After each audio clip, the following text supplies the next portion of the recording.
बोल वृंदावन के बिहारी लाल की जय।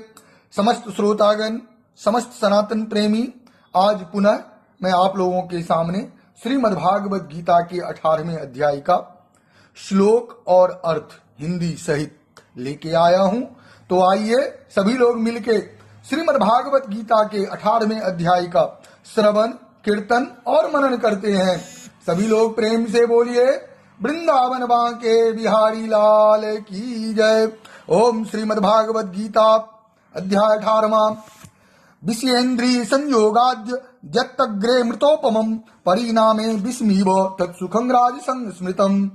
जो सुख विषय और इंद्रियों के संयोग से होता है वह पहले भोग काल में अमृत के तुल्य प्रतीत होने पर भी परिणाम में विष के तुल्य है। बल, वीर्य, बुद्धि, धन, उत्साह और परलोक का नाशक होने से विषय और इंद्रियों के संयोग से होने वाले सुख को परिणाम में विष के तुल्य कहा है।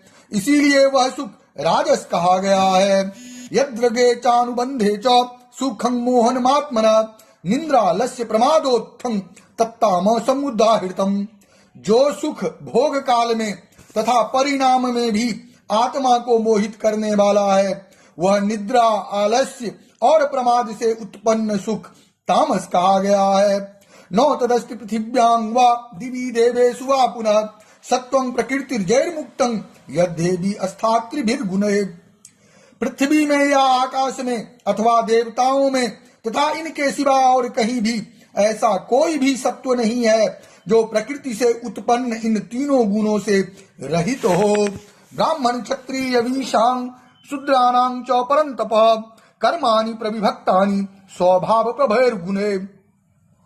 हे परंतप, ब्राह्मण, क्षत्रिय और वैश्यों के तथा शूद्रों के कर्म स्वभाव से उत्पन्न गुणों द्वारा विभक्त किए गए हैं। समोदम अस्तपः शौचं क्षन्तिर्राजवमेव च ज्ञानं विज्ञानमस्तिक्यं ब्रह्म कर्म स्वभावजम्। अंतःकरण का निग्रह करना, इंद्रियों का दमन करना, धर्म पालन के लिए कष्ट सहना, बाहर भीतर से शुद्ध रहना, दूसरों के अपराधों को क्षमा करना, मन, इंद्रिय और शरीर को सरल रखना, वेद, शास्त्र, ईश्वर और परलोक आदि में श्रद्धा रखना, वेद शास्त्रों का अध्ययन अध्यापन करना और परमात्मा के तत्व का अनुभव करना, ये सब के सब ही ब्राह्मण के स्वाभाविक कर्म हैं। शौर्यं तेजो धृतिर्द्राक्षं युद्धे चाप्य पलायनम दानमीश्वर भावश्च छात्रं कर्म स्वभावजम्। शूरवीरता, तेज, धैर्य, चतुरता और युद्ध में न भागना, दान देना और स्वामी भाव, ये सब के सब ही क्षत्रिय के स्वाभाविक कर्म हैं।